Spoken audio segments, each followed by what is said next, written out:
Olivier a 33 ans. Il y a 5 ans, il décide de lâcher un poste en or, cadre dans une multinationale, pour créer sa propre entreprise. Ça va ? Il quitte alors Paris pour revenir habiter ici chez ses parents, qui à l'époque ne comprennent pas pourquoi leur fils abandonne sa carrière. Donc on pensait qu'il était parti, qu'il était lancé sur une voie qui lui plaisait.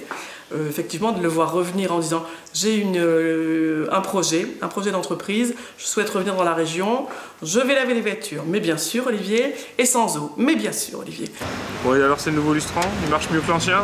Il marche beaucoup mieux. En 2004, Olivier se lance donc dans ce pari fou, monter un garage pas comme les autres, un garage écolo.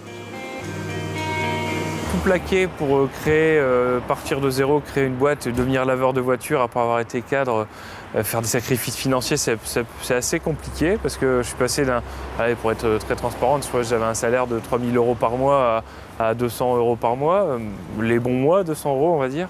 Donc c'était assez compliqué, on se pose des questions. Mais au final, quand on est dans son projet, quand on est dedans, alors j'avais les mains noires, je lavais des voitures toute la journée, mais j'étais super heureux. Olivier croit en son projet et il réquisitionne alors toute sa famille. Au fur et à mesure, il a convaincu vraiment tous les membres de la famille.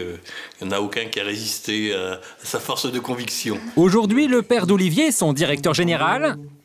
Sa petite sœur Sophie travaille à la comptabilité et son autre sœur Corinne à la communication. On évite de dire papa, maman, on évite de dire ma puce, voilà, on s'appelle par les prénoms.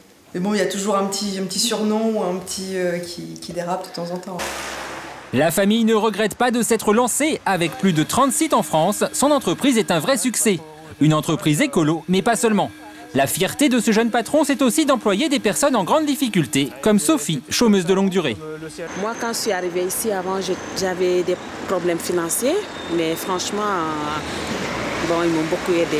Et à chaque fois, on nous demande si on n'a pas de soucis, si on n'a pas de problème d'argent, si on est bien. Voilà. C'est la famille. En 4 ans, Olivier a créé 250 emplois à temps plein.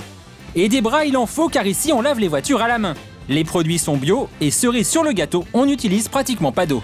Alors sur une voiture, on utilise en fait avec des techniques traditionnelles entre 50 et 200 litres d'eau par véhicule. Chez nous, on utilise, les derniers chiffres, c'est moins d'1 litre d'eau par véhicule. Olivier a bien fait de se lancer. Aujourd'hui, il est heureux et il a rattrapé son niveau de salaire d'avant. Mais quand il s'agit de tout quitter pour une bonne cause, d'autres ont fait des choix encore plus radicaux. Ahmed, tu pars avec Denis et Daniel. Pierre, tu pars avec Jean et Foued qui... Comme tous les matins, Charles-Édouard briefe ses équipes. Nous sommes dans un centre Emmaüs de la région parisienne. Et ici, Charles-Édouard a un profil plutôt atypique. Il y a 4 ans, ce polytechnicien de formation a plaqué sa très bonne place de cadre, avec un seul objectif, aider les plus démunis. Il arrive le camion. Le matin, je prenais le métro, je voyais des gens dans la galère qui passaient, qui demandaient de l'argent, et je me disais, comment est-ce que je peux être plus actif par rapport à ça?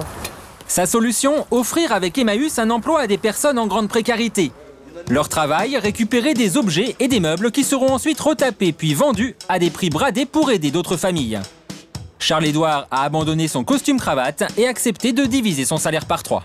Tiens Jean, tu me donnes un petit coup de main? Ouais. Pour transporter ça? Et comme c'est 40 salariés, il met la main à la pâte. J'étais plutôt quelqu'un de conceptuel. Il a fallu que j'apprenne beaucoup de choses de plus manuelles. C'est vrai que j'en apprends tous les jours en faisant avec les salariés. Et Charles-Édouard utilise encore sa connaissance du monde de l'entreprise. Aujourd'hui, il a rendez-vous au siège d'une grande société informatique qui s'apprête à déménager. Il compte bien récupérer une partie de leur mobilier. On va voir avec les déménageurs, on mettra de côté les meubles qu'on a identifiés. Et puis on enverra 3 camions. Ils enlèveront tout dans la matinée. Comme ça ne perturbera pas le déménagement. Puis nous, ça nous permettra de capter les meubles dont on a besoin et qu'on mettra dans le bric-à-brac.